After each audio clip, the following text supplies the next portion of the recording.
Family Ties, which is the #2 show on all of television, which I think is wonderful. Ladies and gentlemen, will you please welcome Michael J. Fox.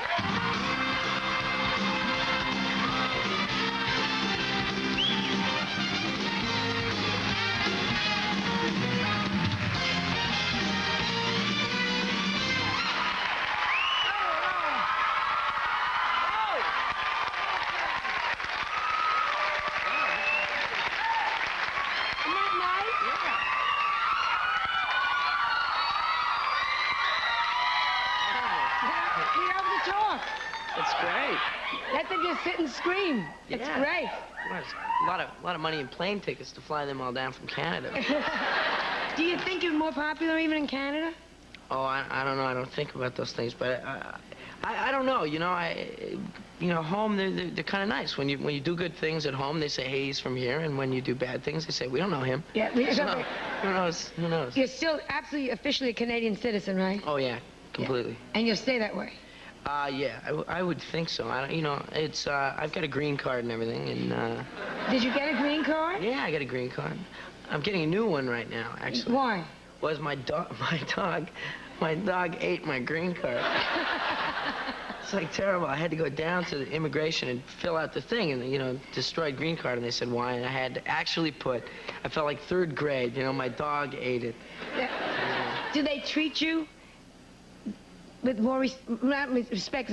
They treat you differently because you're Michael J. Fox, or they say, tough, you get online like everybody else? Well, you do. You go through all the. You know, it took me 8 years, but when I was you know, doing the thing at the end, and finally I'm there, and they can still say at any time, you know, they can say, no, forget it, get out of the country. And now I was there, I had my hand up, and you swear you not now, nor have you ever been, you know, whatever, Sandinista or whatever you do. And I said, you know, I do, and they said, great, and they said, my daughter's name is Sophia, and I said, okay, great. So right away, it was with the autographs and the pictures, but all during the process, take it very seriously, you know. The people who guard the gates of this country are pretty serious about it. And could they revoke it just anytime they want to?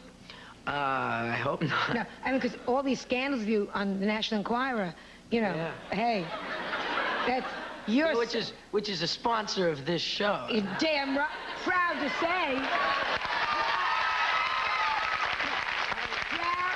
Proud to say. The day that you did that, the day that you say you welcomed them, yes. you said, I now welcome the National Enquirer, and you held it up, and there I was with like some 8-foot woman on the cover. So I have been on your show before. It was when you held up the National Enquirer. And aren't you ashamed? But I guess not. I love it. Sophia Loren, really Chinese. Oh, okay. Oh, that's great. She is, though. She is. Well, that's the great thing about the Enquirer is that when you're in it, you know, and if people take it seriously and they say, is it true? And you say, well, it may or may not be, but it was right next to the article about the 700-pound man who ate his own wallpaper. So if you believe that, believe this. You know, it's up to you. But they're just fun to read, those kind of things. Does your family get upset when they read it? My family actually think it's pretty funny, you know, because people call them to verify it, you know. People, they do. Is he really an alien? No, we didn't know, Bill. What's the worst thing you ever read about yourself? Or strangest or funniest? Or... I don't know. You know, it took me so long to be 5'4". People said I was 5'1" once, and it really upset me, but... People magazine? Yeah, I don't know. No, I really don't take it too seriously, so because they're writing about you so much now. Yeah, it's, you know, it just comes with the territory, so, you know, I don't read it too much. What about fans? Do they leave you alone, or all the girls constantly after you now? No, fans are great, you know. I mean, girl fans trying to become girlfriends. There are... You know, they're nice fans, they're also girls that climb in the window without panties on. I mean, it's like... Oh, who? You know, those ones, I like that. It's, you know, it's the stuffed animals, enough of that, but without the panties in the window. My mom is watching right now. How old are you? How many kids in your family? I have 3 sisters and a brother. So she's used to this? What? I mean, girls with panties crawling out the window? No, grown-ups. I mean, you're all grown-ups now. Yeah. My youngest sister's 22, so my mom doesn't talk about it too much anymore, I don't think. You know, I have 5 kids. How old are they? I have 5 kids. You know, she just moves on. Yeah. My sister's 22 and I'm 25, and a sister 30 and a brother 33, and another sister in her 30s. Are they all in Canada? Yeah, all up in Vancouver.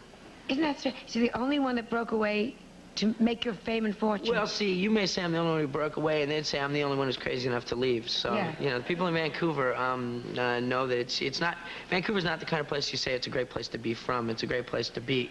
I wish that I could do what I do now there, but I can't, so. But I'm the only one who's away. Yeah. We'll talk more about your childhood, because I want to know if you had like a wonderful childhood. Because I love Canada. It always, to me, is like pretty I and think clean. they like you there, too. Yeah, it's just great, you know? It is a great place. Outside and healthy. Yeah. We'll be right back with Michael J. Fox. What? Great what? A great beer. David Copperfield and Whoopi Goldberg at the Spencer Business. So don't go anywhere, okay?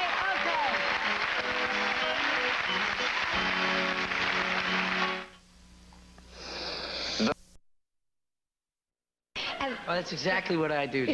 That's exactly. what do you do? Let me hear your dog No, voice. my dog voice. I don't know. I actually am kind of gruff, not gruff with him, but I found that because my assistant, a girl who works with me, Erica. She's gonna be so excited I said her name. Say her last name. Erica Lawson. Good. Okay. Okay. So a little less on the check next time, but I made up for it now. But she talks to the dogs all day, and they get away with murder with her. So I figure if I come home, it's like like that. I do that a lot, and they listen to me. What? Because every dog, every mastiff's got a strange voice for their I've pet. never, ever, nor would I ever hit my dogs, but they think I have because I go. But I had actually a funny experience because I just did a Family Ties I'm real excited about. That was like an hour long. The one that's going on next week. Yeah, the 12th. Yeah. I think it's on. And Thursday would be the 12th. Yeah. And it's an hour long, and there's a whole scene. The last scene is 35 minutes long, and NBC's going to run it without commercials. But we just had the regular amount of time to do it, so I had to learn all these lines. And normally I learn lines pretty quick, and I never take my script home. I'm pretty lazy when it comes to that. And anyway, I had to walk around my house learning all these lines. So I'm walking around, and there's this whole speech about the nature of life and the nature of death and God and creation. And I'm walking around my house saying these lines, and I look over in the foot of my bed. My dogs are just sitting there. like, is something required of us, Mike? What do you need? What can we do? So dogs, I think, you know, like Cliven, or not Cliven, it was a guy who does The Far Side. Has a great Far Side where there's two things, what we say to dogs and what dogs hear. Yeah. And the guy's saying, Ginger, bad Ginger. You're in the garbage again, Ginger. Don't ever go in the garbage, Ginger. Bad Ginger. And then it says what dogs hear, and it's just blah, blah, blah, Ginger. Blah, blah, blah, blah, blah, Ginger. So the dog has no idea what you're talking about. It's, you feed me, all right, talk. You know? Just make sure there's food when you're done. You're starting to go into directing now. Well, I'm thinking about it, yeah. Yeah. Do you feel pulled to do that, or? I don't know, you know, it's so cliche, you know, what I really want to do is direct, Yeah. which is, I mean, everybody's kind of a control freak, and it's the best place, you know, because you can say, I want this, and I want that, and I want this. But I think if you're a creative person, if you're an actor or something, you can't help but be around all these creative people and want to have a hand in what they do. But don't they let you do it now? I mean, like Well, your latest movie. I made a short film for another late night talk show. Well, listen, we're not in competition. We're not in competition? No, they Okay. watch us and they flip Well, to him. can I tell you about the one I made for? No, Sure. No, okay, yeah. We made one for Letterman, and it went well, and some people saw it, and I ended up getting a directing deal out of it. So I don't know when I'm going to do that, but I'm going to make a film for Amblin. Now, tell us about the film that you're going around the country with now. Well, I just finished going around the country with one for with Light of Day, Yeah, that and then I saw. I have Secret of My Success is coming out in April. And excited? Yeah, I'm real excited, but it's like kids, you know, when you make a movie. It's like you raise a kid and you give it love and you give it affection and you do everything you can for it, and then you just let it go. And if the neighborhood bully beats it up, which they did with Light of Day. I liked Light of Day. I thought you were wonderful in Light of thank Day. you. Well, you just let that it you're go and terrific. see what happens. Yeah, and you play now. What do you play? What instruments? I was very impressed with you in Light of Day. I just play guitar. But I play guitar. Did you play growing up as a child? I started playing when I was about, I guess, 10 or 11, but I never played real well. You know, I realized I have the wisdom to say, you know, you really stink at this. Yeah. So I put it down, and just when I did Back to the Future, I picked it up again and realized I liked it and started playing again. And then when Light of Day came up, I said, you know, maybe I'm up to this, because we recorded all our own music and did it all live. Do you ever just play for yourself? For myself, play for myself. Like you sit down, you come home at night and there are the dogs. You go, and then. I actually play for the dogs sometimes too. They can tolerate loud, like because they do. My pit bull Burnaby just sticks her head right in front of the fender, and. If you had a day totally off, what would you do? Besides sleep? Yeah.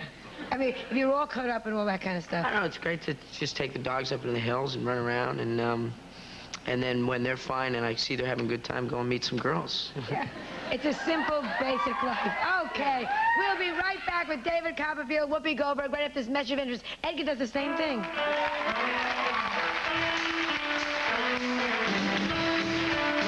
Coming up tomorrow, Hill Street Blues.